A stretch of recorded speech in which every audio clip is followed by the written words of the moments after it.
मंगलमय मंगल करन वीतराग विज्ञान। नमो ताहि जाते भय अरहंतादि महान। करि मंगल करि हो महा ग्रंथ करन को काज। जाते मिलै समाज सब पावे निज पद राज। पेज 292 पर है द्रव्यानियों के दोष कल्पना का निराकरण। कल टोडरमल जी ने एक बहुत ही सुंदर तर्क दिया था। कहते हैं कि जिस प्रकार गधा मिश्री खाने से यदि मरण को प्राप्त हो जाए तो ऐसा जानकर सज्जन तो मरण तो क्या कहे सज्जन तो मिश्री खाना नहीं छोड़ते, बराबर। उसी प्रकार एक हद दुक्का कोई अगर भटक गया होगा द्रव्यानियों के ग्रंथों को पढ़ करके, तो सज्जन लोग तो ज्ञानी पुरुष तो द्रव्यानियों के ग्रंथों का अध्ययन करना नहीं छोड़ते। वे तो बराबर से द्रव्यानियों के ग्रंथों का अध्ययन करते पाए जाते। क्यों क्यों क्योंकि द्रव्यानियों के ग्रंथ आत्मानुभवन में सीधे कार्यकारी है। ना चरणानियोग्य, ना करणानियोग्य, ना प्रथमानियोग्य, कोई नहीं। एक द्रव्यानियों के जो ग्रंथ हैं वे आपको आत्मानुभवन में सीधे कार्यकारी है। वहाँ पर आपको बताया जाएगा, आत्मानुभवन की दशा बताई जाएगी, प्रक्रिया बताई जाएगी, समझाया जाएगा कि आत्मानुभव किसको कहते हैं। और आत्मानुभव के नाम पर कषायों की मंदता को नहीं समझ लेना। ये सब बातें यहाँ पर बताई जाएगी। पूरी दुनिया से विरक्त करा करके यहाँ पर तुमको प्रयत्न करने के लिए कहा जाएगा। एक नीति वचन आता है, हालांकि वहाँ पर मॉरल कुछ अलग निकाला गया है, बट चिंता मत कीजिए, मैं आपको बराबर से अपने तरीके से यहाँ पर वो अर्थ घटित करके दिखाऊंगा। नो लूको अवलोक्यते यदि दिवा सूर्यस्य किं दूषणम्। चलिए साथ साथ अर्थ की करते जाइए। नो लूको अवलोक्यते यदि दिवा सूर्यस्य किं दूषणम्।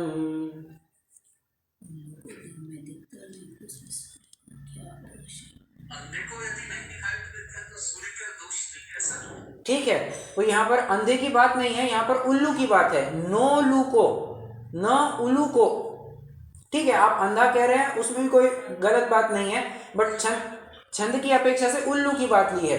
औल तो उल्लू को दिन में नहीं दिखाई देता, इसमें सूरज का क्या दोष। एक पत्रम नैव यदा करीरविटपे दोषो वसन्तस्य किम्।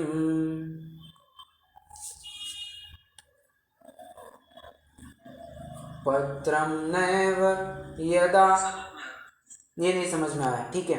कहते हैं करीर का वृक्ष होता है, अभी एक कौन सा वृक्ष है मैं नहीं जानता हूँ, बट करीर का एक वृक्ष होता है। कितने भी बारिश हो, वसंत ऋतु हो जाए, वसंत ऋतु भी आ जाए ना, तो भी उसको पत्ते नहीं आते। वो पलाश है, वो अलग है। पत्रम नैव यदा करीरविटपे, करीर मतलब ये कैक्टस होना चाहिए, कैक्टस ही होना चाहिए, if I am not wrong. पत्रम नैव यदा करीरविटपे, कैक्टस को पत्ते आते हैं क्या, बताना जरा। कांटे आते हैं, बराबर, मॉडिफाइड हो जाता है उसमें, हाँ बराबर, बट पत्ते आते हैं क्या, पत्ते नहीं आते। तो वसंत ऋतु, और वसंत ऋतु में दृश्य कैसा होता है जरा बताना। वसंत ऋतु में दृश्य कैसा होता है।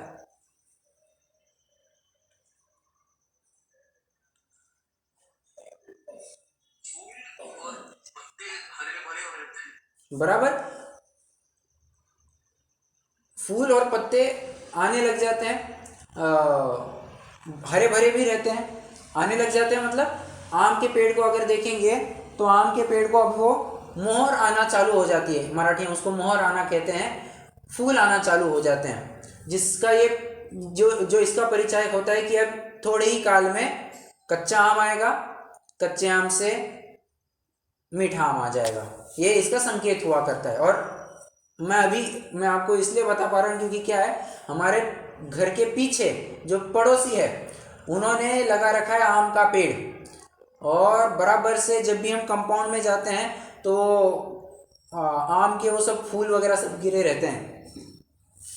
तो इसके ऊपर से मैं बता पा रहा हूँ कि हाँ, ये इसका परिचायक होता है। मतलब या तो हरे भरे रहेंगे या हरे भरे अवस्था की तैयारी में होंगे। अब ऐसा वसंत ऋतु आने पर भी वो करीर को कभी भी पत्ते नहीं आते, इसमें वसंत ऋतु का क्या दोष? कुछ भी दोष नहीं। आगे, धारा नैव पतन्ति चातकमुखे दोषो मेघस्य किं दूषणम्।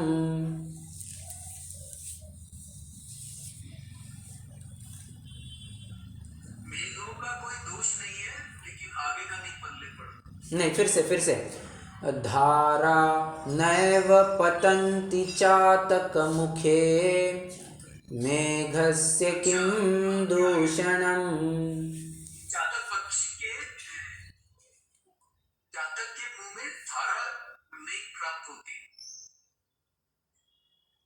तो उसके मुंह में ये नहीं, क्या बोला आपने, उसके मुंह में बूंद नहीं गिरती है सर। हाँ, तो इसमें आगे क्या?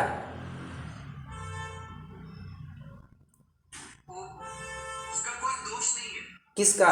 जो आपने क्या बोला सर? मेघ। पहले बताया आपने। मेघ करेक्ट।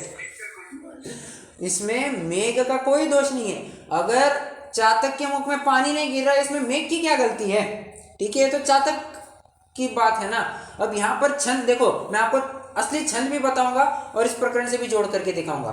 नीति शतक में वो जो नीति का छंद है वहां पर ये आया है, यत् पूर्वम विधिनः ललाट लिखितम तन्मार्जितुम क्षमा। जितना तुम नसीब में लेकर के आए हो, ललाट लिखितम। ललाट मतलब क्या होता है? फोरहेड। और फोरहेड को भी नसीब बताया जाता है। अपन कहते हैं ना, नसीब कह करके अपन वो माथे को ऐसे हाथ लगाते हैं, बराबर। साहब मेरे नसीब में नहीं है, तो ऐसा कहते नहीं कहते? वैसी बात है, ललाट लिखितम, जितना अपने भाग्य में लिखा है ना उतना ही मिलेगा। ये तो नीति की बात हो गई। अब आइए अपन अध्यात्म की बात करते हैं। मैं अभी ये विचार कर रहा था कि मैं इसको संस्कृत में कैसे जोड़ सकता हूँ। मैंने ऐसा कुछ टूटा फूटा बनाने की कोशिश की कि यत् मिश्री सेवते खरह खलु, नहीं क्या है, मिश्री सेवत खरह मरंती। मरंती भी नहीं आएगा, खरह मरत खलु त्याज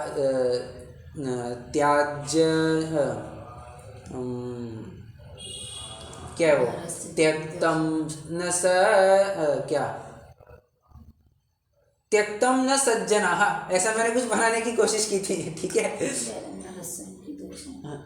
नरस का के दोष है। मनुष्य त्याग नहीं करता, उसके मरने, गधे के मरने से, मिश्री खा के मरने से मनुष्य उसका त्याग नहीं करता।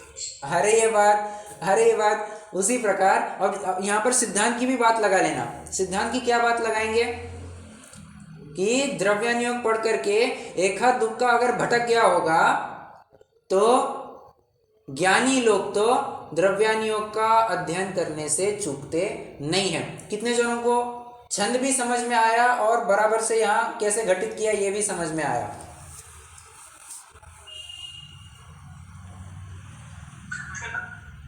ये क्या, ये इसको कुछ उस कैटेगरी में ले सकते हैं कि क्या, अर्थांतर अलंकार? अर्थांतर अलंकार, अब ये मैं पहली बार सुन रहा हूँ यार। अर्थांतर अलंकार क्या होता है? हाँ, अच्छा, मेरे को लगा ये मतलब इससे कुछ मैसेज जा रहा है, मैं थोड़ा सा भूल गया उसको कैसे अर्थांतर अलंकार होता है प्राकृत लैंग्वेज। ओके, एनीवे हो सकता है वैसा। ये डायरेक्टली कुछ मैसेज दे रहा है ना। करेक्ट। तो वैसी बात है। अब टोडरमल जी अगले पैराग्राफ में एक और बात कह रहे हैं कि जिस प्रकार मेघ वर्षा आ जाए और उससे 4-5 धोबी अगर नाराज हो जाए तो बताओ उसके चक्कर में क्या पानी बरसना बंद कर दिया जाए? बताना।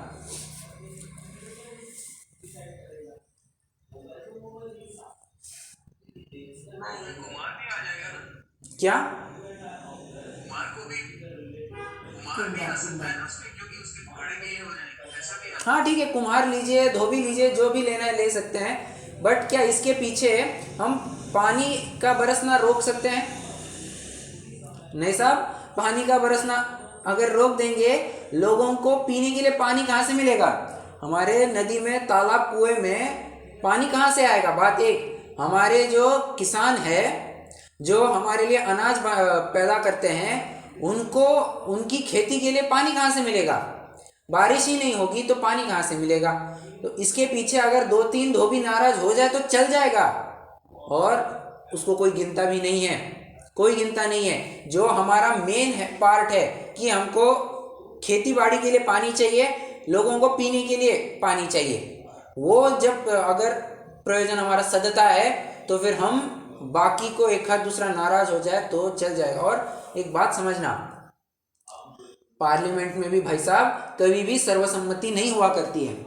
मुझे बताना एक भी ऐसा क्या कहते हैं बिल, या फिर क्या कहते हैं उसको, मैं मराठी का वर्ड मुझे याद है, ठराव कहते हैं उसको,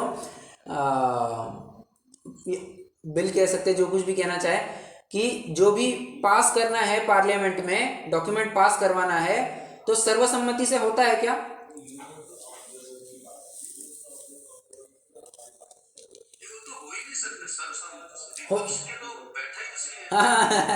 विरोधी पक्ष बैठा ही उसके लिए है।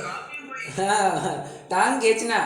कुर्सी एक है, उसके पाए 4 है और खींचने वाले 40 जन है, तो वैसी बात है।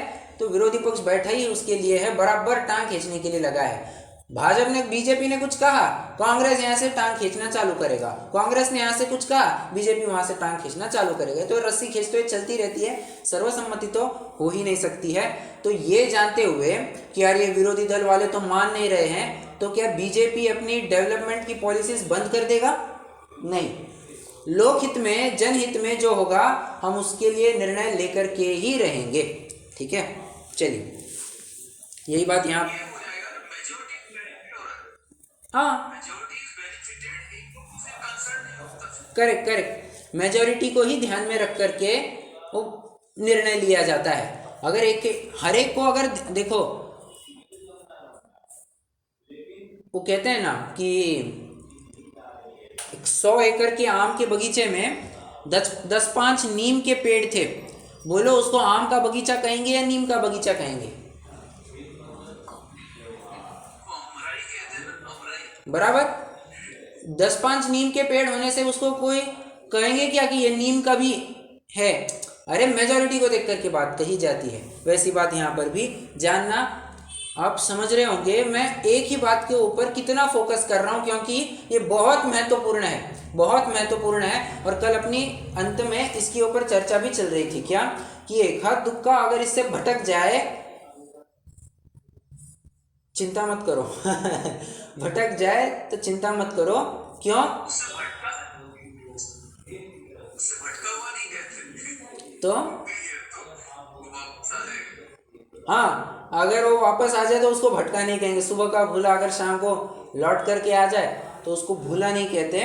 मैं तो एक और बात कहने वाला था यहाँ पर, तोडरमल जी ने 90वें अधिकार में पेज 310 पर 309 पर कुछ प्रकरण चालू हुआ है पुरुषार्थ से मोक्ष की प्राप्ति का। 310 पेज पर एक प्रकरण लिया, कहते हैं कि सामने वाले एक प्रश्न कर रहा है कि उपदेश तो सभी जन सुनते हैं साहब, कोई मोक्ष में जाता है कोई मोक्ष में नहीं जाता, क्या कारण है? प्रश्न क्या किया, उपदेश तो सभी जन सुनते हैं, कोई मोक्ष में जाता है कोई मोक्ष में नहीं जाता, क्या कारण है? मैं एक प्रश्न पूछता हूँ, आपको प्रश्न पूछता हूँ, टीचर तो सभी बच्चों को पढ़ा रही है, कोई टॉप करता है कोई फेल करता है, ऐसा क्यों? कोई टॉप कर जाता है कोई फेल होता है, ऐसा क्यों?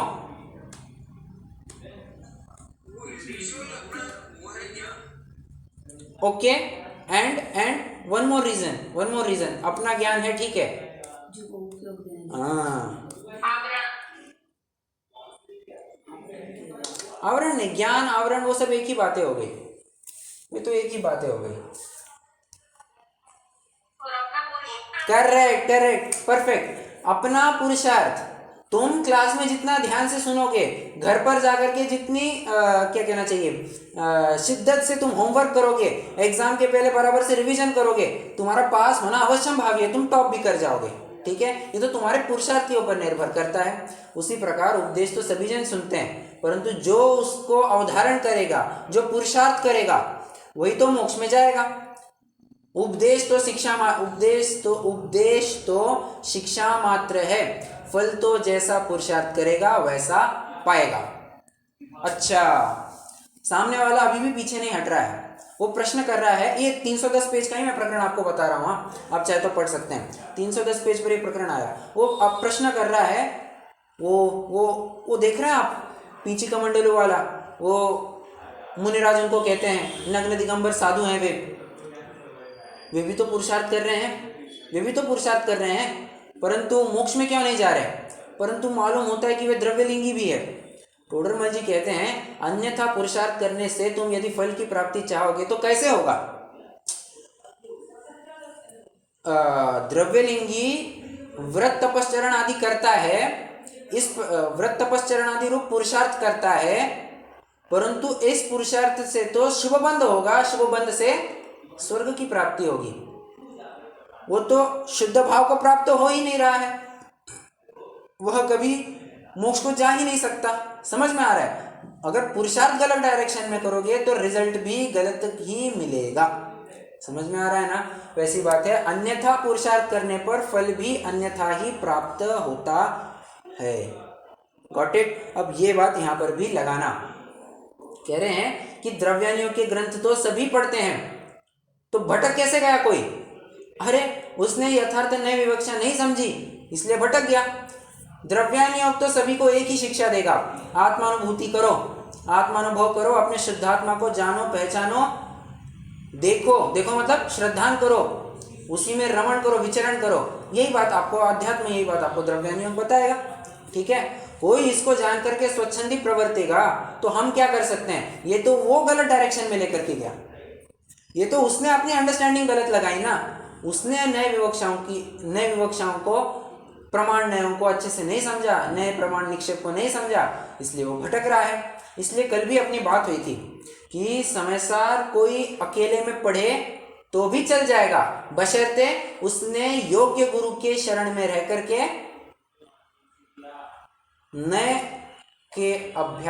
नयों का अभ्यास किया होगा। अगर उसने यथार्थ गुरु के शरण में रह करके नयों का अभ्यास किया होगा तो फिर वो चाहे वो ग्रंथ अपने बेसिस पर पढ़े, अपने खुद के दम पर पढ़े, चल जाएगा। क्योंकि कैसे कहूं, आचार्य समंतभद्र कहते हैं कि स्यात् की मोहर सर्वत्र लगी है।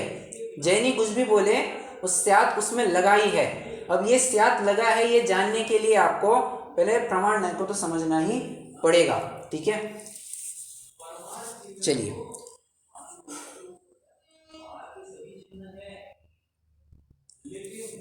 नहीं साहब, कोई स्वच्छंदी हो जाएगा। सबसे पहले हमें ये विचार करना चाहिए, कहीं हम तो स्वच्छंदी नहीं हो रहे हैं ना। एक बात समझना एक ये पंडित सचिन जी एक बार एक घटना सुनाते हैं, बहुत ही रोचक लगेगी आपको। दशलक्षण में किसी एक स्थान पर एक छोटे गांव में उनका एक बार दशलक्षण हुआ, बहुत साल पहले की बात है, हो गए होंगे 10-15 साल हो गए होंगे इस घटना को। तो किसी गांव में, छोटे गांव में उनका दशलक्षण हुआ था, और वहाँ पर आपने थोड़ा नॉर्थ में देखा होगा, या फिर MP, UP, राजस्थान, इस साइड में मैंने तो पर्टिकुलरली नोटिस किया है कि शाम के समय में इतने पतंगे, इतने कीड़े पड़ते हैं कि जिसकी हद नहीं, और लाइट को देख करके तो और कीड़े आ जाते हैं। तो फिर क्या किया जाता है? तो पंडित जी ने कहा कि एक काम करो, शाम का अपना स्वाध्याय है, अपन तो वैसे ही लाइट बंद कर दिया करेंगे, निरूपण बस करने की बात है, आपको सुनने की बात है, अब उपयोग से सुनना, सब हो जाएगा। तो लाइट बंद करके पूरे 1 घंटे का स्वाध्याय होता था। जिनवाणी शुद्धि के टाइम पर बस कुछ देखना करने के लिए एक 1-2 लाइट लगा दी जाती थी। अब एक दिन एक व्यक्ति आकर के उनको कहता है, पंडित जी सुनिए ना, आप लाइट को चालू, एक हाथ दूसरी लाइट तो आप लगाया कीजिए, नहीं तो लोग सोते रहते हैं। आपको क्या बताया, लोग सोते रहते हैं। अच्छा, लोग सोते रहते हैं, हो, ठीक है ठीक है। अगले दिन शाम का स्वाध्याय चालू हुआ, लाइट तो वैसे ही बंद रही, और बीच प्रवचन में पंडित जी ने वैसे ही किसी को इशारे से कहा, एक काम करो जरा लाइट चालू करो। और वो आदमी जो कह रहा था कि लोग सोते हैं, वही बराबर से छठे सातवें गुणस्थान में झूलता पाया गया। ये छठे सातवें में झूल रहा है मतलब क्या?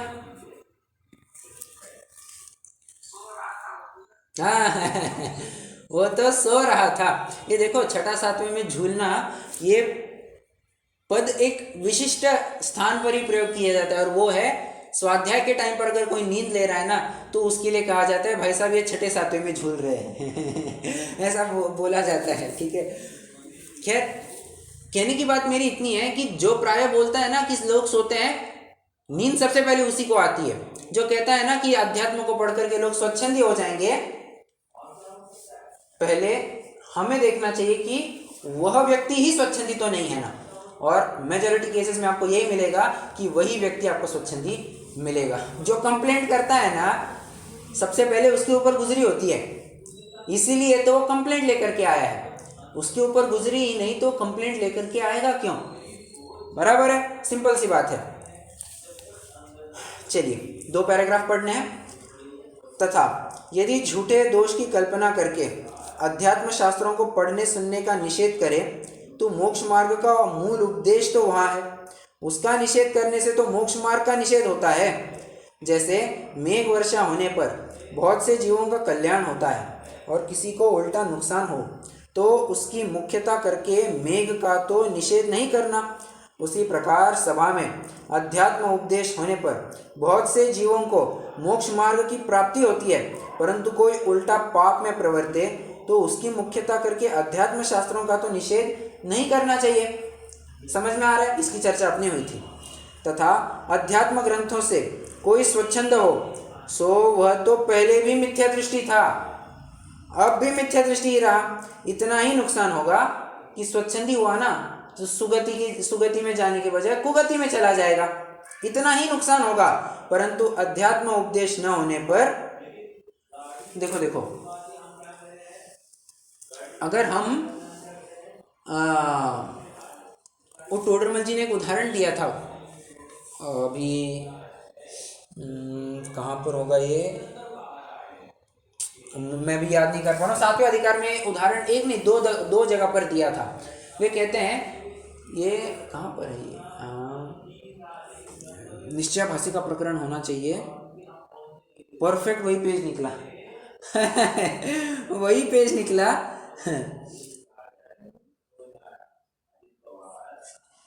अरे एक मिनट, हाँ नहीं, थोड़ा दूसरा पेज निकल गया, माय बैड। अच्छी वस्तु में कसने से प्रमाण छोड़कर ये नहीं, एक दूसरा अगर हो जाए तो भी चल जाता है। नहीं वो नहीं वो नहीं। अरे 7वें अधिकार का प्रकरण है, 7वें अधिकार का प्रकरण है। 7वें अधिकार में मैं, चलो आपको उदाहरण तो बता देता हूँ, पेज नंबर अब नहीं है मिल पा रहा है। उदाहरण तो ये था कि जिस प्रकार किसी के बहुत पैसा आना होगा, तो बहुत पैसा आने के लिए, उदाहरण थोड़ा अपने शब्दों में नाप रहा हूँ मैं, बहुत मान के चलिए 1 करोड़ रुपया आना था, सामने वाला किसी प्रकार से दे नहीं रहा था, तो क्या किया हमने, 50,000 लाख रुपया खर्चा करके हमने एक वसूली भाई को अपॉइंट किया, और बराबर से फिर वो हमको बराबर 1 करोड़ रुपया ला करके दे गया। बताओ, यदि हमें वो 1 करोड़ रुपया मिल रहा है, तो क्या हमें उस 1 लाख को विचार करना चाहिए? बताना। 10 साल हो गए अभी तक उसने पैसा नहीं दिया है, 10 साल हो गए हैं, तो बताओ 1 लाख रुपया खर्चा किया तो चल जाएगा या नहीं चलेगा? बिल्कुल चल जाएगा। और यदि 1 लाख रुपया खर्चा न करे तो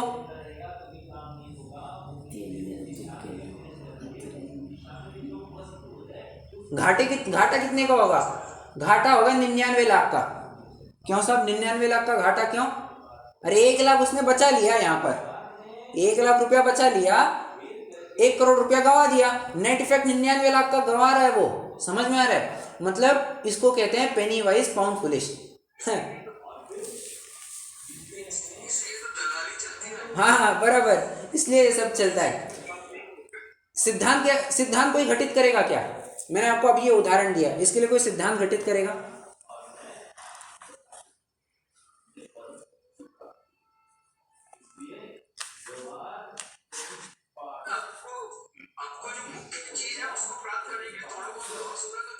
एग्जैक्टली थोड़ा बहुत लॉस हो गया तो चल जाएगा, परंतु देखो अगर हम द्रव्यानियोग का अध्ययन करेंगे तो 100 में से 1 जन भटक जाएगा, मारीच जैसा भटक गया था। अब हालांकि मारीच भी नहीं कह सकते अपन, बनारसी दास जी को खड़ा करते हैं, चलो 2 मिनट के लिए बनारसी दास जी को खड़ा करते हैं। 100 जन है, विद्वान आचार्य सब मिला करके 100 जन है, उसमें से 1 व्यक्ति भटक गया साहब, कौन? बनारसी दास जी। अब ये जान करके यदि हम अध्यात्म का निरूपण बंद करेंगे तो क्या होगा? अगर अध्यात्म का निरूपण बंद करेंगे ना तो कदाचित 1 जन भटकने से बच जाएगा, बट ये 99 लोगों का घाटा हो जाएगा। ये 99 लोग मोक्ष मार्ग में लगेंगे। तो अब बताओ which is the right course of action?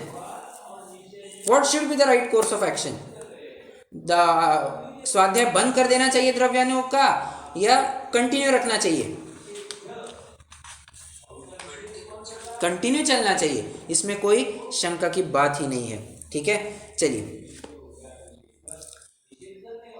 कहा गया, परंतु अध्यात्म उपदेश न होने पर बहुत जीवों के मोक्ष मार्ग की प्राप्ति का अभाव होता है और इसमें बहुत जीवों का बहुत बुरा होता है, इसलिए अध्यात्म उपदेश का निषेध नहीं करना। डन। अगले पॉइंट की तरफ बढ़ते हैं। सामने वाला एक प्रश्न कर रहा है, ठीक है, जो उच्च भूमिका वाले हैं उनके लिए तो द्रव्यानियों का रखो, आप जो कह रहे हैं ना कि द्रव्यानियों का अभ्यास करना चाहिए, ठीक है ना। जो ऊंची भूमिका में है उनको तो द्रव्यानियों का अभ्यास करना चाहिए, परंतु जो अभी प्राक पदव्य जीव है, जो स्थूल बुद्धि जीव है, जो निचली अवस्था में है, उनको तो चरणानियोग आदि के माध्यम से कुछ व्रत तपश्चरण आदि क्रियाएं बतलाकर उनको धर्म मार्ग में लगाया जाना चाहिए। ठीक है ना। टोडरमल जी कहते हैं सुनो, ये भी बात उतनी खरी नहीं है। क्यों? क्योंकि जैन धर्म में तो यह परिपाटी है, पहले सम्यक तो होता है, पश्चात व्रत ग्रहण किए जाते हैं। मुझे बताइए, आप एक जेन्युइन आंसर दीजिए मुझे, कौन सी केस आपको ज्यादा प्रोबेबल और क्या कहना चाहिए, ज्यादा सीक्वेंशियल लगती है? I must use the word sequential. पहले चौथा गुणस्थान और बाद में थोड़ा सा एक स्टेप बढ़ करके 5वां 6वां गुणस्थान, या पहले ही व्रत तपश्चरण ग्रहण किए फिर डायरेक्टली 5वें में छलांग लगाई? कौन सी केस आपको ज्यादा प्रोबेबल लगती है? कौन सी केस आपको ज्यादा सीक्वेंशियल लगती है?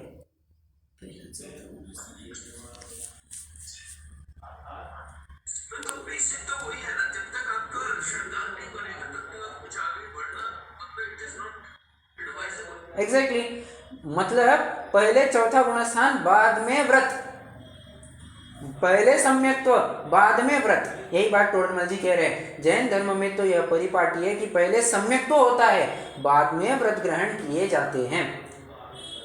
क्या बात कर रहे हैं। अभी तो हमने हफ्ते भर पहले आप ही के मुख से सुना था कि चरणानुयोग में 2 प्रकार के कथन होते हैं, और एक कथन तो यह है कि केवल व्यवहार ही का उपदेश दिया जाता है, केवल व्यवहार का उपदेश दिया जाता है। जो स्थूल बुद्धिजीव है, जिनको अभी तक ग्रहण त्याग का विकल्प नहीं छूटा है, उनको सुनो तो,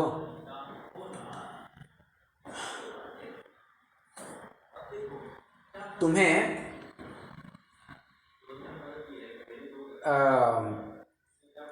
जो निचली भूमिका वाले जीव है ना, हालांकि उनके लिए भी द्रव्यानुयोग का ही अभ्यास करना योग्य है।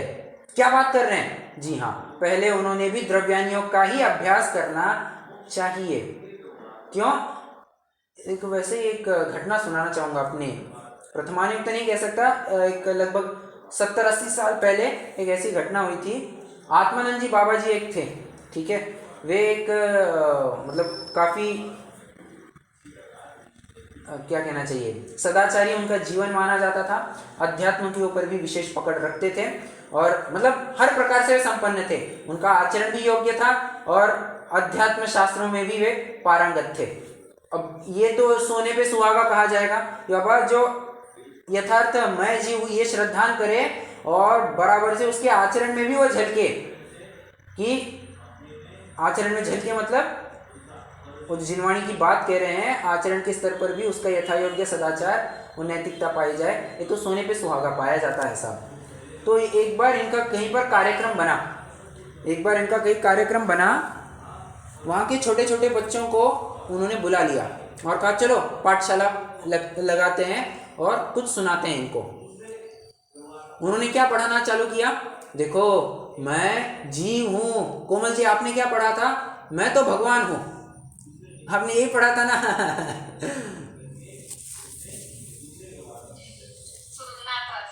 हाँ पढ़ा था, सुना था, वही एक ही बात है। आपके कानों ने ऐसा पढ़ा था।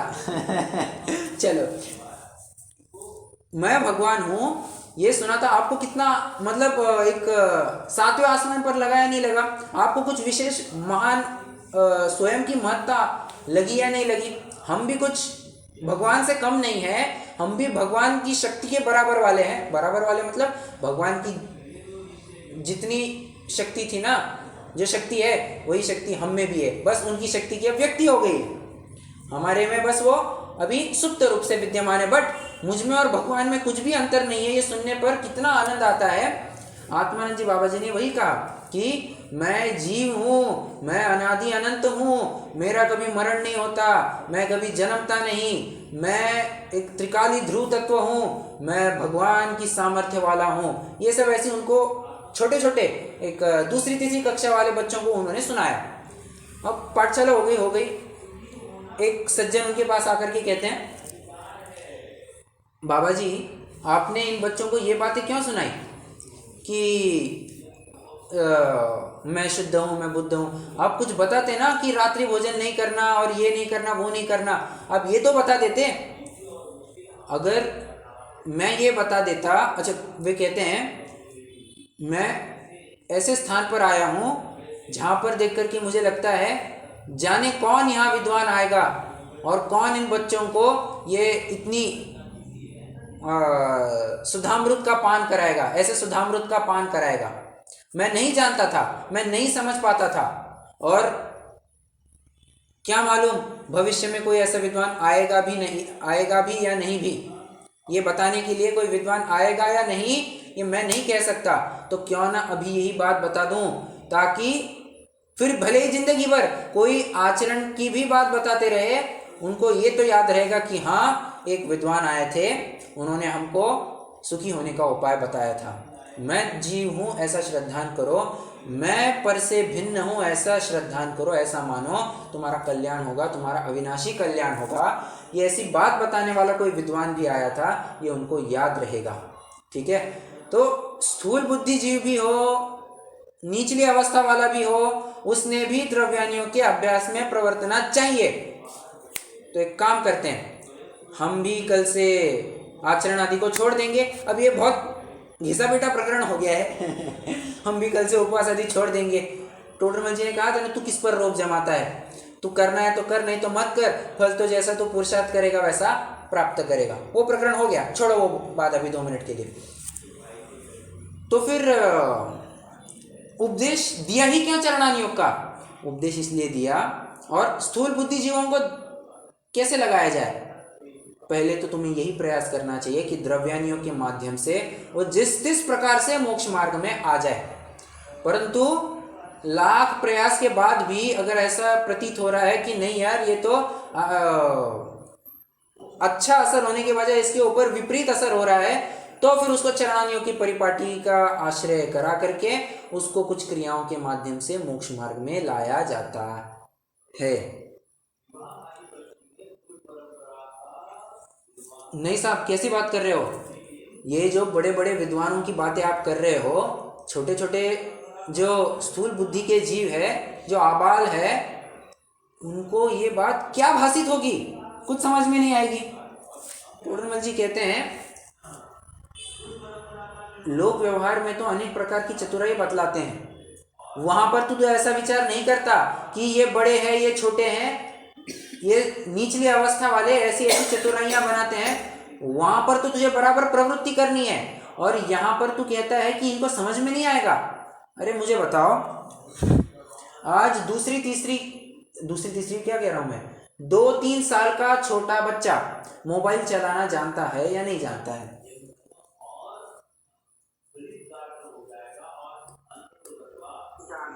जानता है।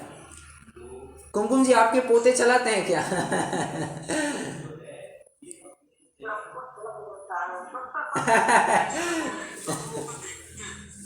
बराबर। तो सब कुछ चला लेते हैं। अब बात यह है, एक आध बार कभी आपने उनको स्वाध्याय में लाया है क्या? मैं आपको स्पेसिफिकली पॉइंट आउट नहीं कर रहा हूँ, आपको मैं बिल्कुल भी आपके ऊपर कटाक्ष नहीं रख रहा हूँ, ये तो मैं समस्त लोगों को ध्यान में रखते हुए कह रहा हूँ, और ये मैं अपनी बात नहीं कह रहा हूँ, टोडरमल जी ऐसी बात कह रहे हैं। टोडरमल जी कह रहे हैं कि तुमने कभी उनको स्वाध्याय में लाया क्या? लाया कि तुमने कभी उसको स्वाध्याय में? और ये करणानियों की बात चल रही है, ये 3 लोग आपने लाया होगा। मैं कह रहा हूँ ना, मैं आपके ऊपर बिल्कुल कटाक्ष नहीं कर रहा हूँ, या फिर इस सभा में जो उपस्थित हैं उनके ऊपर बिल्कुल भी कटाक्ष नहीं है मेरा। मैं तो एक सामान्य रूप से, एक जनरल रूप से बात कह रहा हूँ। टोडरमल जी कह रहे हैं कि तुमने कभी उनको स्वाध्याय में लाया क्या? नहीं साहब, ये करणानियों का प्रकरण चल रहा है, और क्या क्या वो बातें बताते हैं 3 लोग, और ये इतने घन राजू और इतनी त्रसनाड़ी, और 14 राजू की भी त्रसनाड़ी नहीं है तो कुछ कम 13 राजू की त्रसनाड़ी है, ये सब बातें हैं। सॉरी, हाँ बराबर ना, कुछ कम 13 राजू की वो त्रसनाड़ी है। तो ये बातें बच्चों को कहाँ समझ में आएगी? और कर्मों की बंद उदय सत्ता 8 कर्म, उनके इतने भेद, ये क्या बच्चे समझ पाएंगे?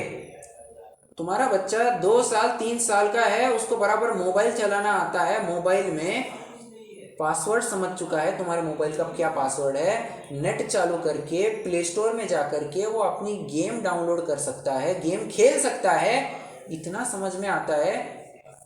उसको ये बात समझ में आएगी नहीं आएगी, उसको ये बात नहीं समझ में आएगी, वी आर रियली डाउटफुल। समझ में आ जानी चाहिए, वहां पर इतनी होशियारी बतलाता है, तो यहाँ पर तू अपना उद्यम क्यों नहीं करता है? साफ साफ ख्याल में आता है कि तुझे तो पुरुषार्थ नहीं करना है, तू तो निरुद्यमी रह करके, आलसी होकर के निरुद्यमी रहना चाहता है, स्वच्छंद प्रवर्तना चाहता है, इसलिए तू ऐसे बहाने बनाता है। उद्यम करना है तो यहाँ पर क्यों नहीं उद्यम करता? तेरा कार्य हो जाएगा, और रिस्क तो उठानी पड़ेगी। नहीं समझ, फिर से वही बात, नहीं समझ में आया तो भी चलेगा, रिस्क तो उठानी पड़ेगी।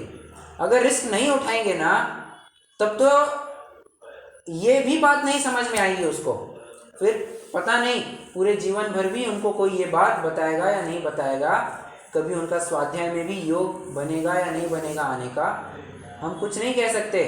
और मान के चलो हो गए पैसे कमाने में अंधे, तो मुश्किल है, फिर मंदिर की दहलीज भी चढ़े, मुश्किल है, तो क्या तुम स्वाध्याय में लेकर के आओगे उनको?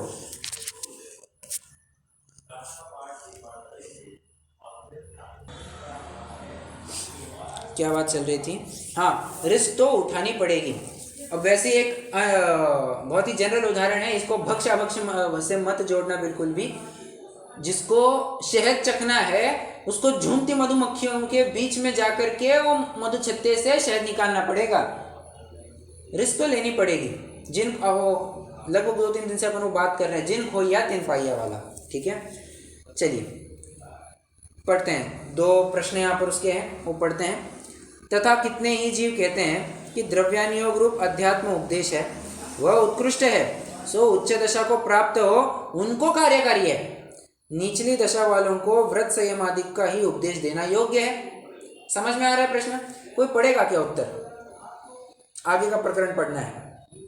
अरे हाँ, कोई भी मतलब मैं देख रहा हूँ कि पढ़ना जब भी होता है ना, कोई भी आगे नहीं आता है, सिर्फ शशि जी पढ़ने के लिए आगे आ जाती है।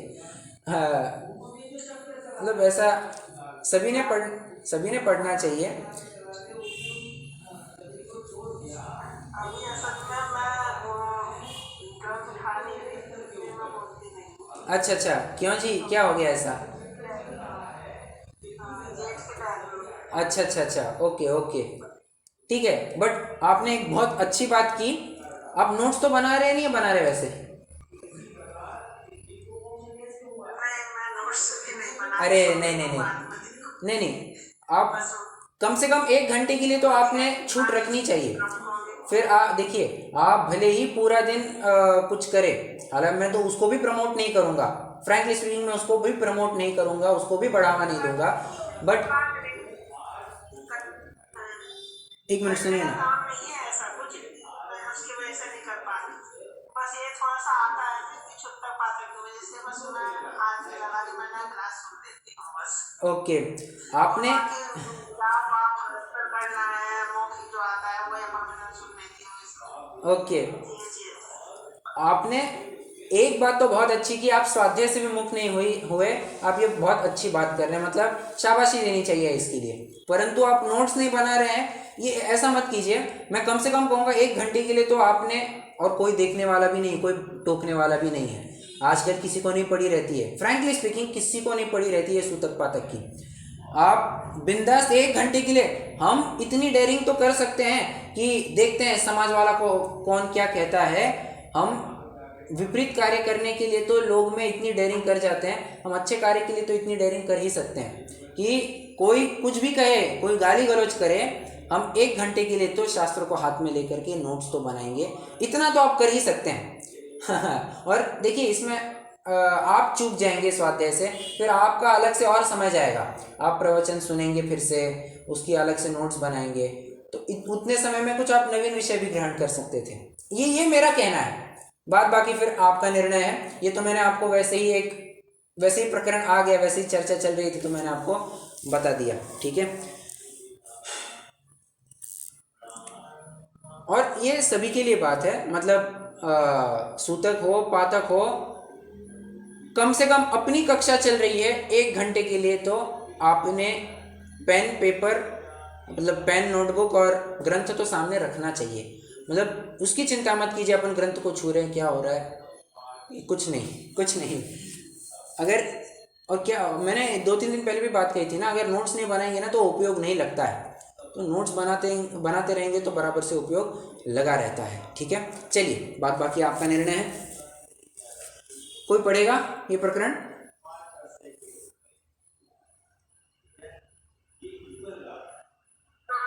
हाँ जी।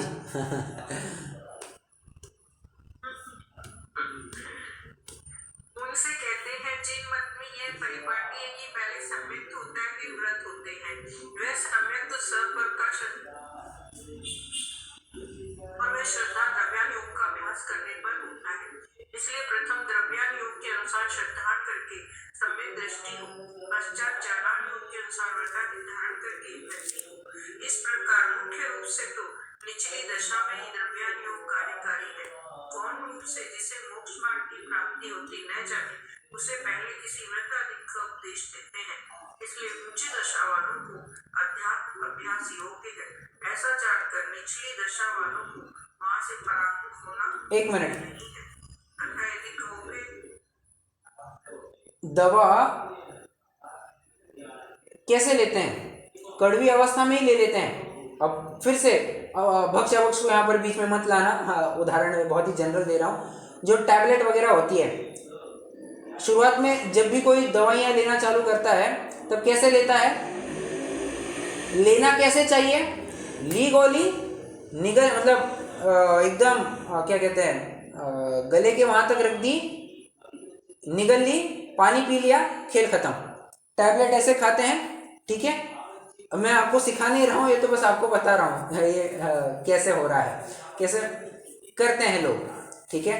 पर किसी को क्या हो जाता है, वो गोली वहां पर रखी तो कड़वी लगने लग जाती है, और कड़वी लगी तो उल्टी होने लग जाती है। तो क्या करना पड़ता है? दवाई को कुट करके देना पड़ता है। दवाई को कुट करके देना पड़ता है।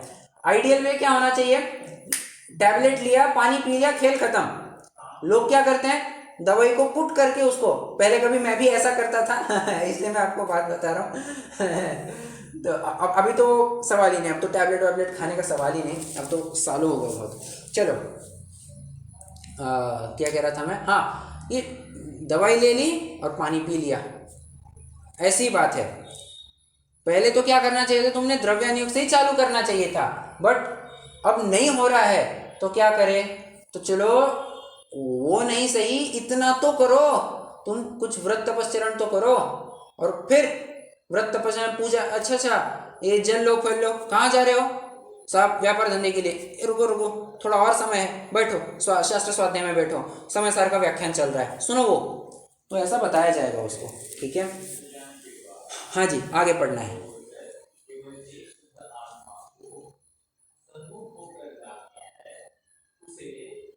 तथा यदि कहोगे कि मुझे उपदेश का स्वरूप निचली दशा वालों को भाषित नहीं होता, उसका उत्तर यह है, और तो अनेक प्रकार की चतुराई जाने और या मूर्खपना प्रकट करे, यह योग्य नहीं है। अभ्यास करने से सब बड़े भांति भाषित होता है, अपनी बुद्धि अनुसार थोड़ा बहुत भाषित हो, परंतु सर्वकाम निरुद्यमी होने का पोषण करे, मैं तो जिन मार्ग का विषय होना है। बस यहाँ तक प्रकरण समझ में आया यदि कहोगे सबको? हाँ जी भैया। Okay, good. अब प्रश्न कर रहा है वो प्रश्न कर रहा है कि क्या करे साहब, काल ही खराब है, हम क्या कर सकते हैं?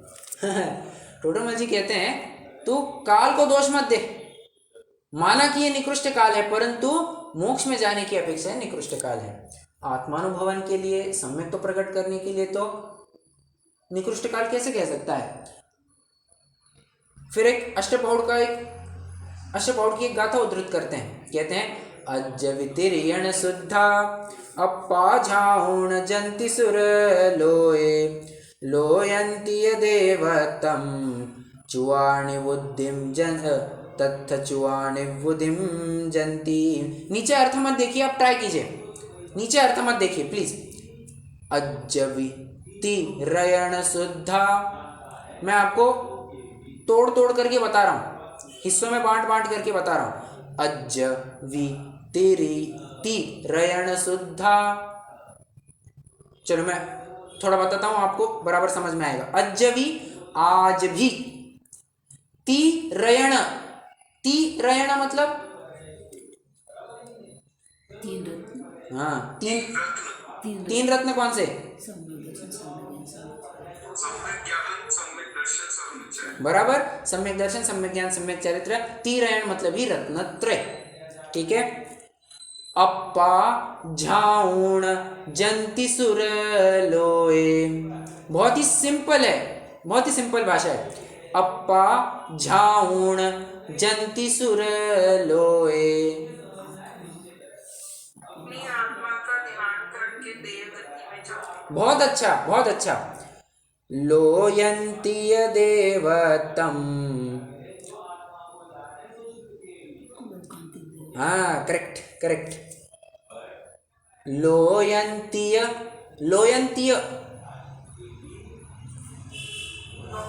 बहुत अच्छा। देवतम, लौकांतिक देव, ठीक है? तत्थ चुआ निवुदिम जंती,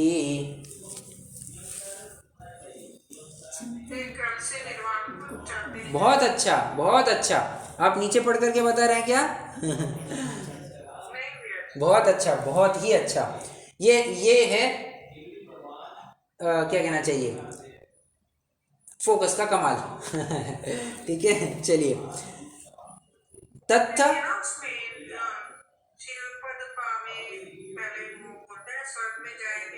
बराबर, तहते च नर जन्म पाए मुनि भय शिव जावे, बराबर वैसी बात है। तत्थ चुआ, तत्थ मतलब वहां से, चुआ चय कर, निवुदिम निर्वाण, जंती शब्द ऊपर भी आया था, जंती मतलब जाते हैं, ठीक है? टोडरमल जी ने क्यों शब्द ये गाथा क्यों सुनाई? पहले शब्द के लिए अज्जवितिरयण शुद्धा, आज भी रत्नत्रय के धारी लोग पाए जाते हैं, ये बताना था। तो तुम ये दलील मत दो कि काल निकृष्ट है, ये है वो है, ये दलील मत दो। कोई भागचंद जी को पूछ बैठा, भागचंद जी भी उत्तर दे रहे हैं क्या? इदानीमप्येषां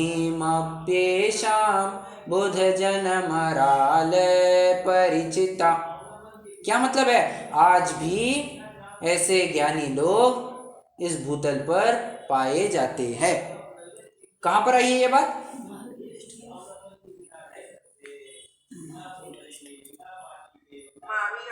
करेक्ट, महावीराष्टक स्तोत्र में बात आई है। ठीक है, आज भी ऐसे बुधजन मरालय परिचिता, ये ज्ञानी लोग इस भूतल पर पाए जाते हैं। ठीक है, चलिए आगे। तो प्रश्न कर रहा है कि ठीक है, द्रव्यानुयोग शास्त्र में अध्यात्म शास्त्र है, वो तो हम पढ़ लेंगे, समय सार है, थोड़ा प्रवचन सार है, और क्या कह सकते हैं, परमात्मा प्रकाश है, योग सार है, ये गाथा, ये ग्रंथ तो पढ़ लेंगे, अध्यात्म की बातें हैं। परंतु ये क्या ग्रंथ है, ये क्या नया चक्कर है, नए चक्र का ये क्या नया चक्कर है? और क्या कह रहे हैं आप? प्रमेय कमल मार्तंड, क्या बात कर रहे हैं? परीक्षामुख सूत्र? नहीं साहब, ये नाम, बड़े बड़े नाम सुनकर के ही हमारे होश उड़ गए, कुछ नहीं पढ़ना हमको ये सब, ऐसा वो कह रहा है।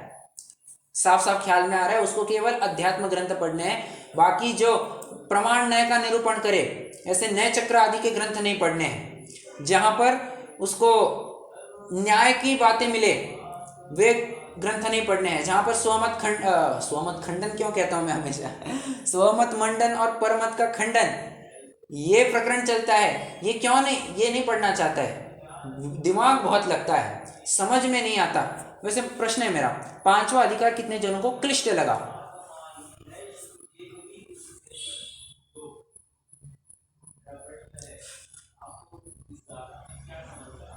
पांचवा अधिकार शुरू में, लेकिन बाद में ठीक लगा।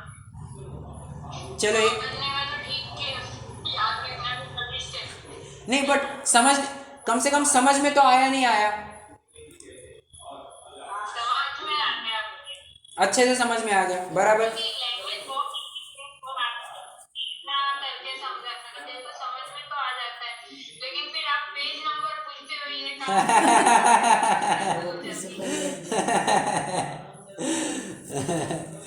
चलो अरे चलो, हो जाता है, समझ सकता हूँ मैं, बट समझ में आया क्योंकि टोडरमल जी ने बहुत ही आसान करके लिखा था। हजारों ग्रंथ ऐसे कभी पढ़े होंगे उन्होंने, उसको बराबर सारांश करके लिखा था उन्होंने, तो भाषा उनकी बहुत ही सरल है, तो आसानी से समझ में आ जाता है। बट सामने वाला क्या कह रहा है? नहीं साहब, बहुत टफ है, बहुत टफ है, क्या करे, नहीं समझ में आता। टोडरमल जी कहते हैं, देख, सामान्य से विशेष हमेशा बलवान होता है। अब ऐसा ही प्रकरण सेम टू सेम आशय की लाइन पहले भी चल पड़ी। कहां पर? निश्चयाभासी कि मोक्ष मार्ग संबंधी भूले, भूल क्रमांक 2 है क्या? हाँ, भूल क्रमांक 2 कौन सी है? गुणस्थान मार्गणास्थान आदि के विचारों को विकल्प ठहराता है। उसके एकदम लास्ट पॉइंट में लिखा है, सामान्य शास्त्र तो नूनम विशेषो बलवान भवेत। सामान्य शास्त्र से विशेष शास्त्र बलवान होते हैं। वही बात टोडरमल जी फिर से दोहरा रहे हैं, जोर देना चाहते हैं उस बात के ऊपर, कह रहे हैं कि सामान्य से विशेष हमेशा बलवान होता है। जितना तुम विशेष जानोगे ना, उतना उसके प्रति तुम्हारा श्रद्धान और निर्मल होता जाएगा, तत्वज्ञान निर्मल होता जाएगा, श्रद्धान निर्मल होता जाएगा। एक सीधी सी बात है, हमें मान के चलिए घड़ी की पाउडर हमको यूज करनी है, ठीक है, पहले इस्तेमाल करें फिर विश्वास करें। हमने एक बार प्रयोग किया और हमको मान के चलिए विश्वास हो गया, ठीक है। अब जब हम अगली बार उसको यूज करेंगे और अगली बार भी हमको बराबर से कपड़े एकदम साफ होते हुए दिखाई दिए, हमारा श्रद्धान थोड़ा और अच्छा होगा या नहीं होगा, मुझे बताना। उस पाउडर के प्रति हमारा विश्वास और क्या कहना चाहिए, गाढ़ा होगा या नहीं होगा?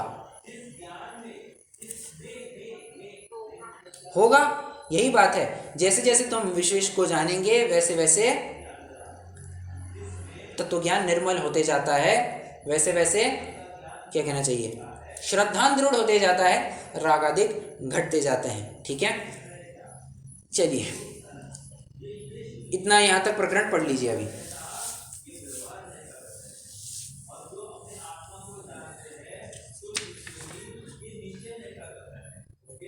तथा यदि कहोगे कि ये का निकृष्ट है, इसलिए उत्कृष्ट अध्यात्म उपदेश की मुख्यता नहीं करना, तो उनसे कहते हैं यह का साक्षात मोक्ष न होने की अपेक्षा निकृष्ट है। आत्मानुभव आदि द्वारा सम्यक त्वादि होना इस काल में मना नहीं है, इसलिए आत्मानुभव आदि ज्ञान द्रव्यानुयोग का अवश्य अभ्यास करना।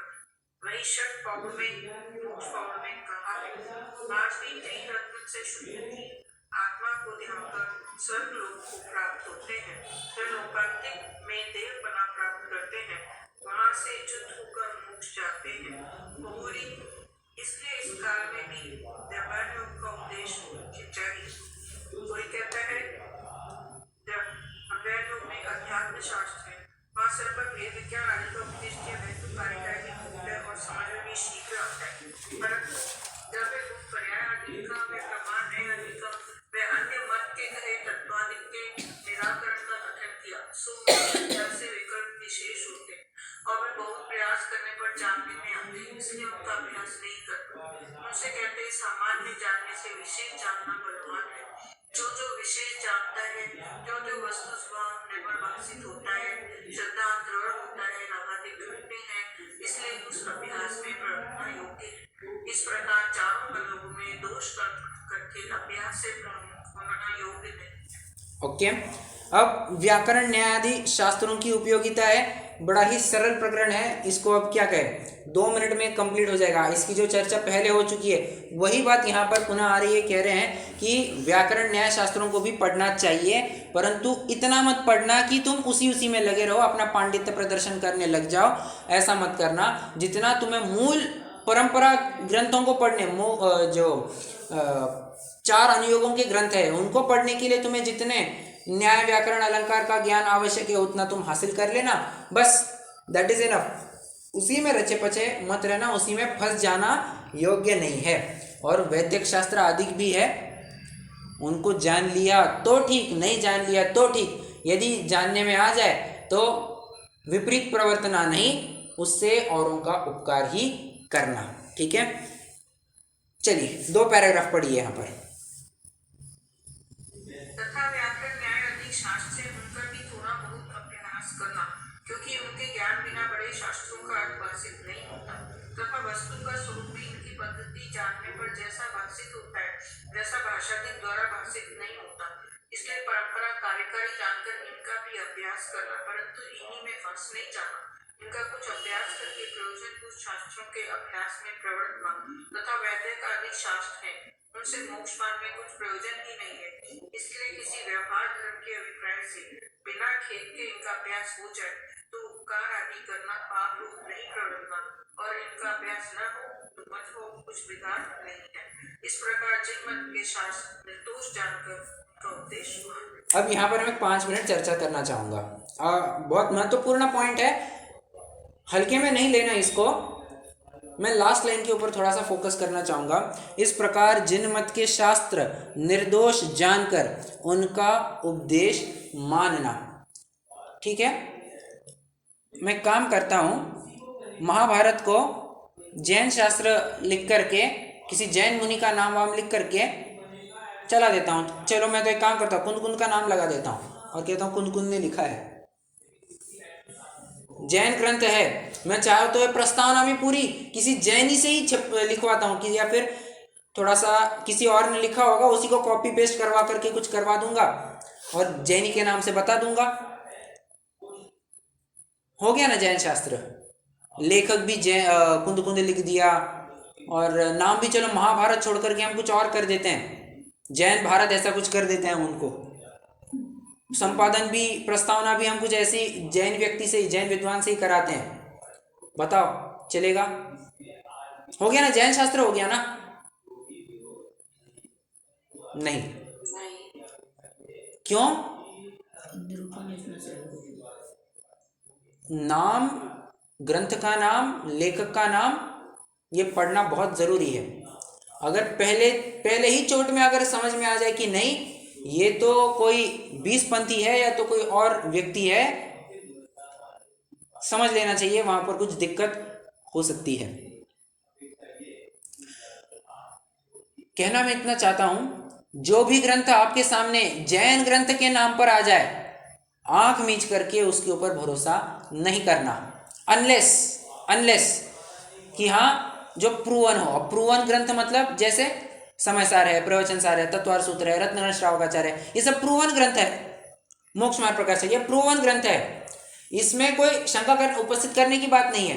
हाँ, मान के चलिए आपके सामने कोई नवीन ग्रंथ लेकर के आए जो आपने ना आज तक कभी सुना है, ना पढ़ा है, ना उसके बारे में जानकारी तक है। कोई ऐसा ग्रंथ आपके सामने लेकर के और कहे कि फलाने फलाने मुनि ने लिखा है, फलाने फलाने विद्वान ने लिखा है, आप उसको एक्सेप्ट करेंगे या नहीं करेंगे?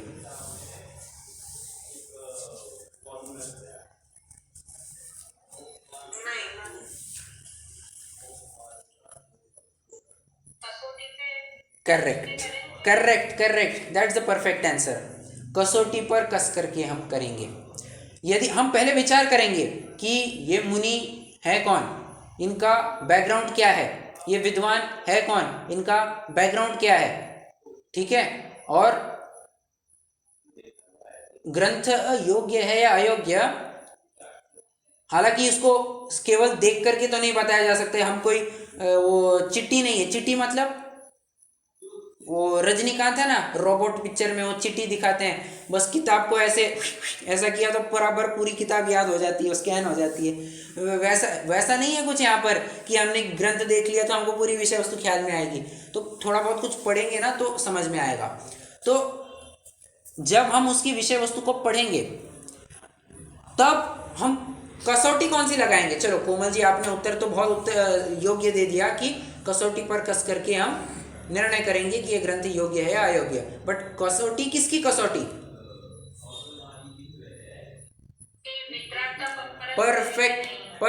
Perfect answer.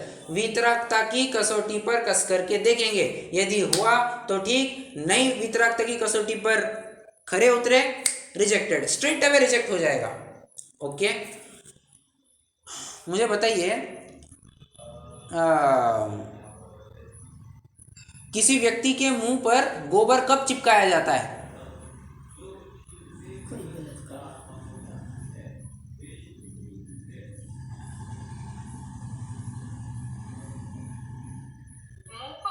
हाँ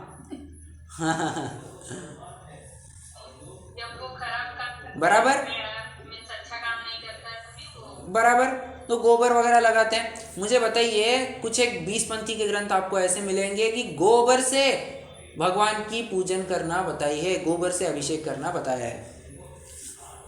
कितना उचित लगता है आपको? कितना उचित है? हाँ हाँ, मैंने सुना है, मैं एग्जैक्टली मैं जानता नहीं।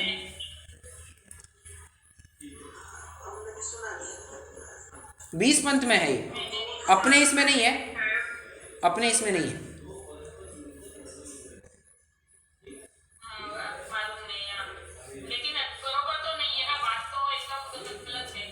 बराबर, जब ये हमारा सामान्य विवेक और सदाचार कहता है कि गोबर से कैसे तुम पूजन करोगे यार, ये इतनी, जिसको छूने पर दिक्कत हो जाएगी साहब, अरे कितनी लॉजिकल बात है।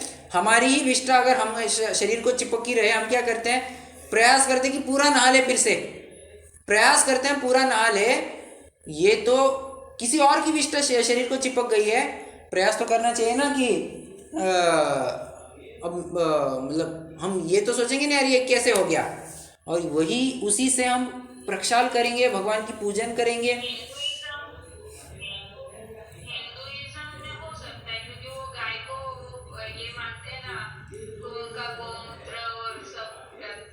साहब हाँ मैं वही तो बताना चाह रहा हूँ, अपने इसमें है, अपने इसमें मतलब कोई जैन ही ऐसा मानते हैं। अगरबत्ती ले रहे हैं, वो भी कैसे? समझ में आ रहा है? बहुत खराब चीज है। हाँ बराबर। और अब मैं काम करता हूँ, ये जो जिस ग्रंथ में ये बात आई है ना, मैं लिख देता हूँ रचयिता आचार्य कुंद कुंद, आचार्य अमृतचंद्र, ऐसा लिख देता हूँ। अब बोलो एक्सेप्ट करेंगे क्या? कदाचित नाम पढ़ करके तो कदाचित हम पढ़ने के लिए तो उद्यत होंगे, परंतु विषय वस्तु जैसे ही ख्याल में आएगी ना तुरंत रिजेक्ट हो जाएगा, फ्रंट रिजेक्ट हो जाएगा वो। ओके, तो इसीलिए चाहे जिस शास्त्र को जैन शास्त्र मान करके उसको निर्दोष नहीं जानना, तो टोडरमल जी ने ऐसा कैसे लिख दिया कि जिन मत के शास्त्र निर्दोष जानकर उनका उपदेश मानना। अरे जहाँ पर राग द्वेष के पोषक कथन आए होंगे, जहाँ पर ऐसे इलॉजिकल कथन आए होंगे, अतार्किक कथन आए होंगे, वो तो जैन शास्त्र है ही नहीं, वो तो जैन शास्त्र ही नहीं है साहब। क्यों? वीतरागता के पोषक कहाँ पर है वे? Not at all. तो जो जैन शास्त्र है ना वे वीतरागता के ही पोषक होंगे, और वहां पर तो तुमको कुछ भी गलती नहीं मिलेगी। ओके, वो तो निर्दोषी होंगे। डन, चलिए। हाँ फूलों से तो करते हैं, फूलों से तो हर कोई करने लग गया है, हर कोई करने लग गया अभी। मूर्ति में भी डाल देते हैं, क्या? अभिषेक करते हैं, हाँ हाँ करते हैं, कोई कोई हाँ मूर्ति पर भी डाल देते हैं। डालना कैसा लड़की नहीं यार, जानबूझकर डालकर रख दिया, जो महाराज जी वगैरह में भी दिखा दिया। अब हालत इतनी खराब है बाहर में, हम क्या कहें? मतलब साफ साफ दिख रहा है कि यार ये परिग्रह वाली प्रतिमा हो गई, साफ साफ ये परिग्रह वाली प्रतिमा हो गई, बराबर है? तो ये वंदनीय पूजनीय कैसे हो सकती है? Not at all.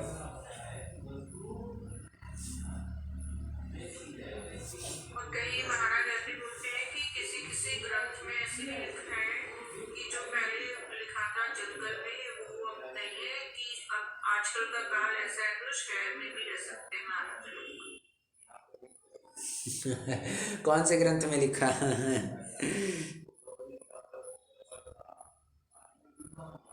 कौन से ग्रंथ में लिखा?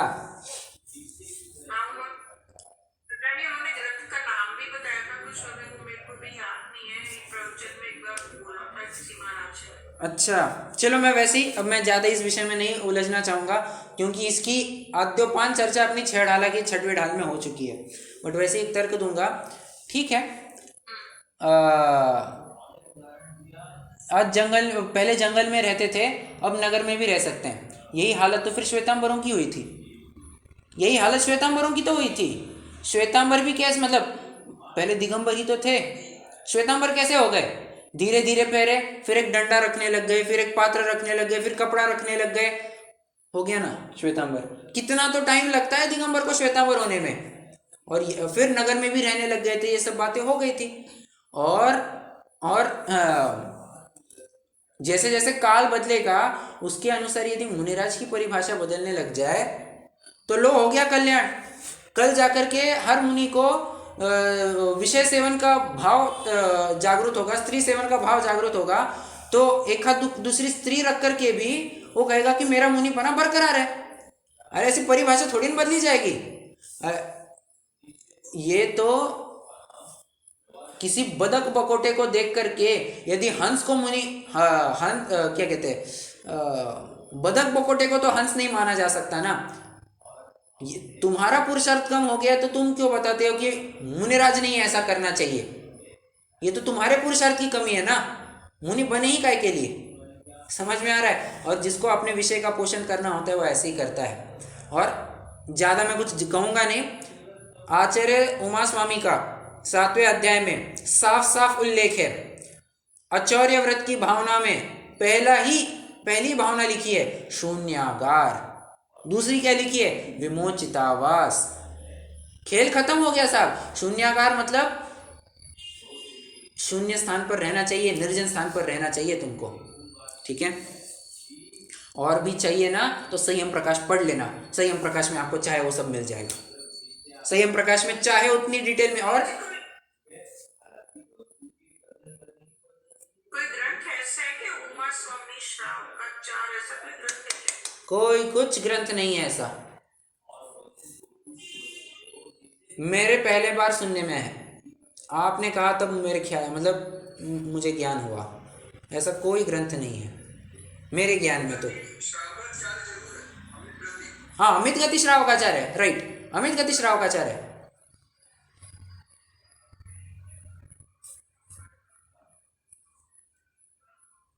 वो तो आचार्य अमित गति का ही होगा ना पुराना। हाँ, वो तो अमित गति आचार्य का है। उमा स्वामी श्रावकाचार्य ऐसा कुछ नहीं है, ऐसा कुछ नहीं है। ओके, चलिए, कभी इसका अलग से मौका पड़ेगा। अब अलग से मौका कब पड़ेगा? हाँ, जब 7वें अधिकार की चर्चा, 7वें अध्याय की चर्चा करेंगे ना तत्वार सूत्र में। अब बहुत लंबा जाना है उसको, लगभग साल, सवा साल, 1.5 साल जाएगा उसको, परंतु जब चर्चा करेंगे तब इसकी पुनः तसल्ली से चर्चा करेंगे। अभी तो मैंने आपको शॉर्ट में एक बता दिया कि क्या होना चाहिए, क्या नहीं होना चाहिए। और अभी एक 100-125 साल पहले एक सूर्य सागर महाराज होकर के गए हैं, उन्होंने आद्योपान समयसार कह रहा हूँ, संयम प्रकाश नाम का ग्रंथ लिखा है। अवश्य पठनीय है और प्रामाणिक ग्रंथ है। आप पढ़ेंगे तो आपको कहीं पर भी ये नहीं लगेगा कि हाँ ये आचार्य परंपरा से कुछ विरुद्ध लिखा है। उन्होंने बिल्कुल सब कुछ सही ही लिखा आपको मिलेगा। मतलब अभी तक 100-125 साल पहले तक तो बराबर ये परंपरा थी कि जंगलों में रहते थे, जंगलों में रहते थे। आज मुनियों का ये जो अपने को मुनि कहलवाते हैं, आज उनका अपना पुरुषार्थ घट गया है, तो इसमें मुनिराज की परिभाषा ही क्यों बदलते हो? तुम ये कहो ना कि अपने पुरुषार्थ की कमी है, हमारे पुरुषार्थ की कमी है, ठीक है। मुनिराज तो तब भी कहलाओगे नहीं, मुनिराज तो तब भी कहलाओगे नहीं, क्योंकि 28 मूल गुण का जब तक फ्रेमवर्क पूरा नहीं होता, वो मुनि ना, मुनि तो छोड़ो, म भी नहीं कहलाओगे, ठीक है। एक चीज और पूछनी थी थोड़ा इनसे आपके। हाँ जी, ये जो गंधोदक अपन लगाते हैं तो ये बालों में नहीं लगाते शायद, ऐसा कुछ है? अब ये गंधोदक की भी प्रथा फ्रैंकली स्पीकिंग अपनी नहीं है, ये वैदिकों की प्रथा है। ये अपनी प्रथा है ही नहीं गंधोदक आदि लगाना। वो तो देखम देखी, वो क्या करते हैं, वहाँ पर कुछ पानी लगा रहता है, वो छींटे वगैरह मारते हैं। अन्य मतियों के मंदिर में भी आपने देखा होगा, तो पानी कुछ रहता है तो आँखों को लगाते हैं, ये सब लगाते हैं। ये अन्य मतियों की प्रथा है। वहाँ कुछ टीका वगैरह रखा रहता है, वो लगाना पूरी अन्य मतियों की प्रथा है। ये अपने में बस लाई गई है। अब क्या सही है क्या गलत है फिर ये बताना ही अब कितना युक्त है ये मैं नहीं जानता, बट ये अन्य मतियों की प्रथा है, इतना तो मैं ज़रूर कहूँगा। और आप विचार कीजिए ना, गंधोदक है, गंधोदक मतलब क्या, वो शुद्ध जल, ठीक है। पूरी दुनिया आकर के उसमें अपना हाथ डालती है, बताओ वो जल शुद्ध रहा या अशुद्ध हो गया?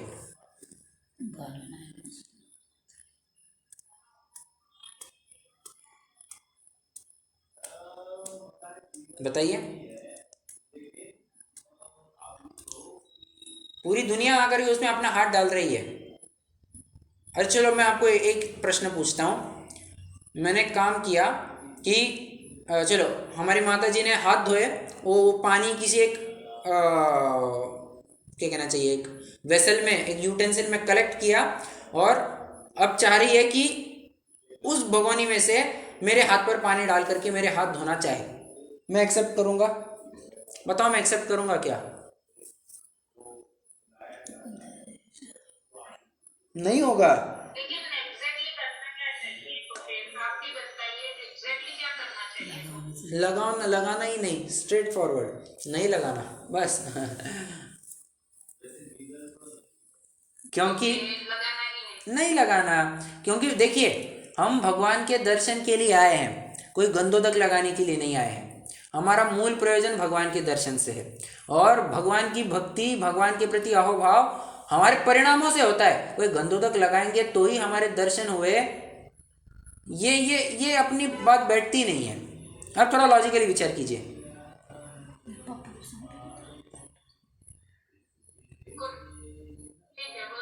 बराबर है ना? चलो एक जन को तो बात पल्ले पड़ गई। बाकी जनों की क्या राय है इसमें?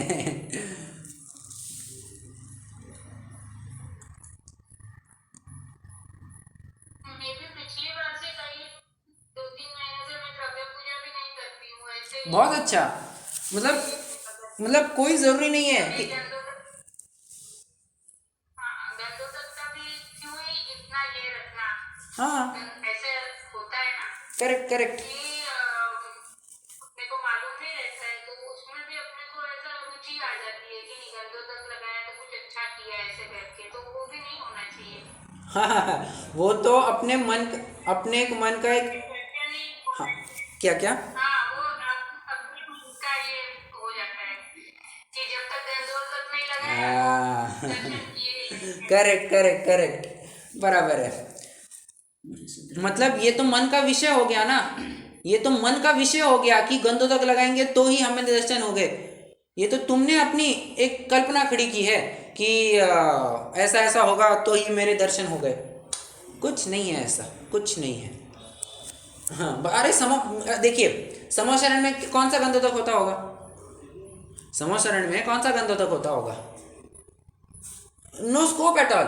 वहां पर तो जाना है, उपदेश सुनना है, अपना काम कर लेना है, सम्यक तो प्रकट करना है, या फिर सम्यक तो प्रकट ना हो तो परिणामों को तो मंद करते हुए मोक्ष मार्ग में अपने को अग्रसर करना है। ठीक है, जिस प्रकार से स्वयं को अध्ययन में लगाना है। क्या कहते हैं, उद्देश्य तो ये हुआ करता है। ये गंधोदक वगैरह ये तो टोटली इम्पोर्टेड माल है, ये कोई डोमेस्टिक माल नहीं है, इम्पोर्टेड है ये पूरा। और आप जो कर रहे हैं ना कि द्रव्य पूजन नहीं कर रहे हैं, सो मैंने आपको इसके बारे में भी कई बार अपनी चर्चा हुई है कि देखो द्रव्य पूजन करने से तो पहली बात तो यह कि अनाज वगैरह सब वेस्ट जाता है, तो उतने आरंभ से उतने अनर्थ दंड से अपन बच जाएंगे और उसका पुण्य अपन को लगेगा 100% लगेगा। ये बात उतनी बिल्कुल सही है, 100% सही है। और फिर से वही बात, किसी को लगता है कि जल चढ़ाओ, चंदन चढ़ाओ, ये सब करो, वो करो तो ही पूजन हुई। फिर से वही बात कि वो अपने मन की एक धारणा है कि ऐसा हुआ तो ही मेरी पूजन होगी। आप जो ये इतना स्ट्रांगली सब बोलते हैं, हाँ, तो वो आपने किसी से सुना है, आपने लॉजिक से ही ऐसे आपको लग रहा है कि नहीं बरोबर है, यही बरोबर है, यही बरोबर है ऐसे?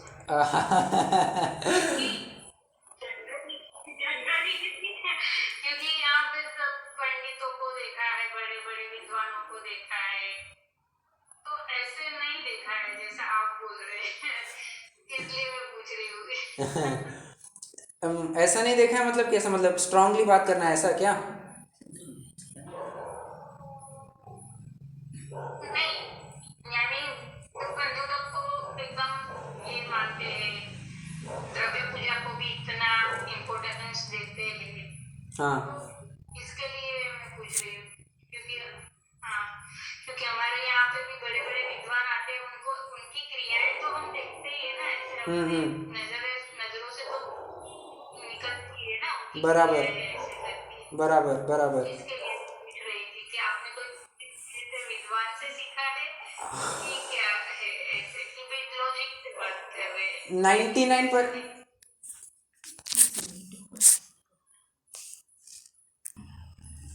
देखिए इसका उत्तर तो एक ही इतना ही है। 99% ये मेरा पूरा सुना हुआ है।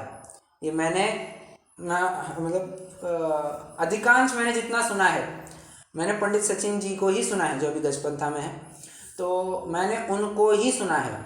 और इत्तेफाक की बात है, इत्तेफाक भी नहीं कहना चाहिए, भाग्य की बात है मेरे कि मुझे उनसे तत्वज्ञान सुनने का अवसर मिला।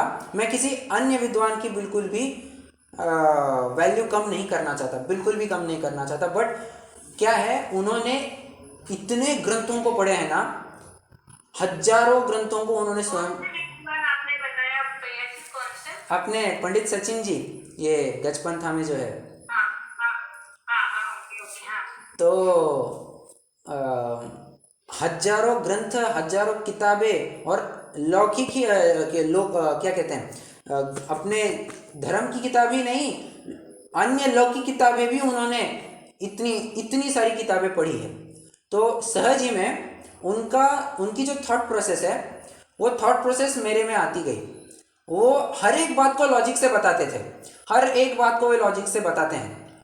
और वही लॉजिक, अब चूंकि मैं उन्हीं को इतना सुनता हूँ तो वे हर एक बात जो भी बताते हैं और लॉजिक से बताते हैं, और लॉजिक प्लस ग्रंथ का आधार देते, दोनों भी बातें बताते हैं। तो फिर एक झटके में श्रद्धान हो जाता है।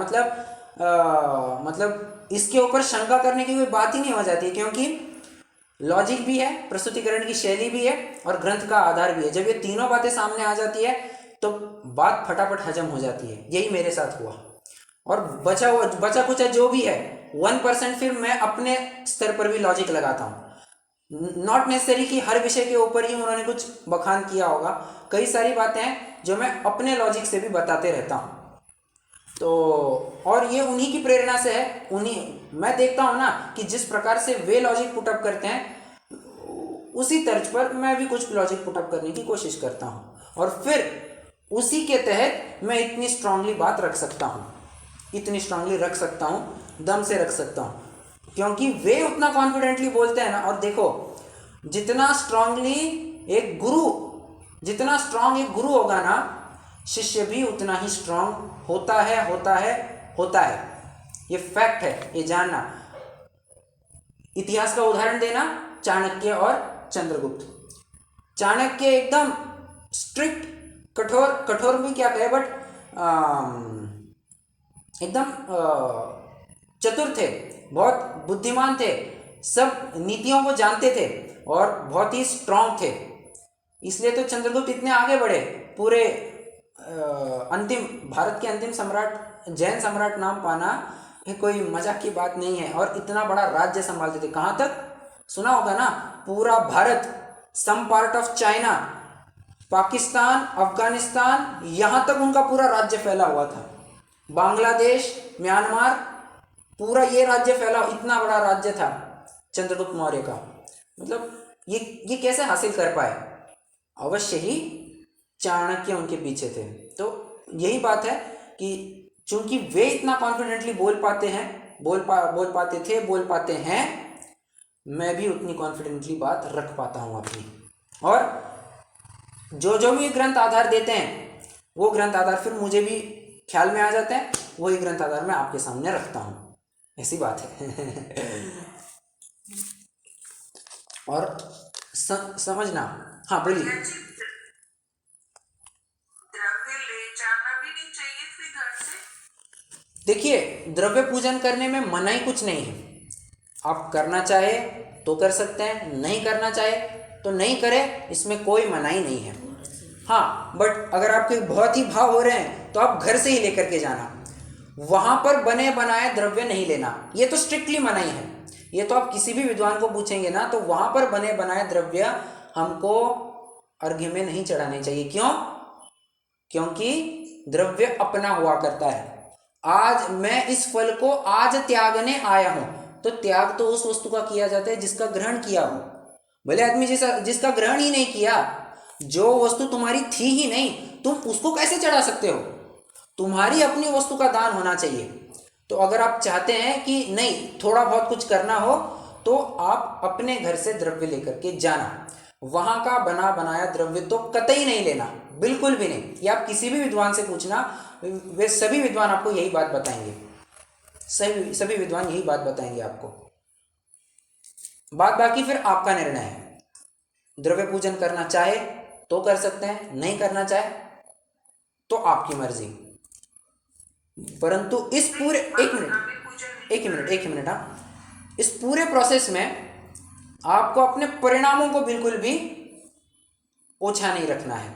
ओछा नहीं रखना मतलब बिल्कुल भी कम नहीं करना है। फिर आप द्रव्य सहित पूजन करो, द्रव्य रहित पूजन करो, परिणाम आपके जितने योग्य होंगे आपको उसका फल लगेगा। इतनी बात है।